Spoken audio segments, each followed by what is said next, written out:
Imus City, Cavite. Nadakip ng Imus City Police Station ng dalawang suspect ng insidente ng robbery hold-up matapos na ilunsad sa hard pursuit operation sa pangunguna ni Police Colonel Che Saulog, Acting Chief of Police ng Imus Component City Police Station or CCPS.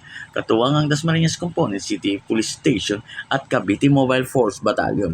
Ang operasyon ay sinagawa matapos ang insidente ng pagnanakaw sa Alphamart Convenience Store sa Barangay Calsadang Bago, 2, Imus, Cavite na naganap noong April 20, 2025 bandang alas 4:20 ng madaling araw.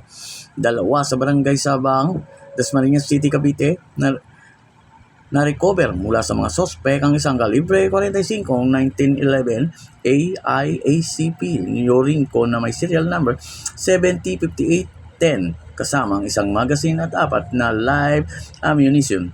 Bukod dito, na-recover din ang ginagamit na getaway vehicle na isang Toyota Innova NCO 6732 kung saan ay natagpuan ang isang deformed plate number na NEB 9901 sa sangkot sa insidente.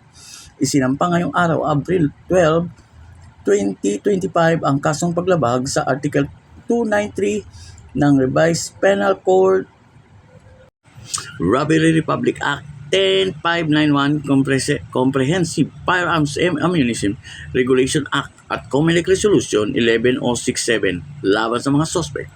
Ang kaso ay sinasailalim sa preliminary investigation sa ilalim ng pagngangasiwa ni Associate City Prosecutor Marinel Lamagi Sayoto sa docket number 4-28-INQ-25D-0088.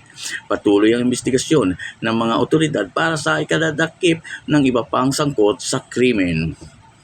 Ang balitang ito ay hatid sa atin ng Blas Panyawan Liniment Oil mula dito sa Imus, Cavite, Mobile Journal number 16. Danilo Pinareho nag-uulat para sa Shine Balita Online Nationwide.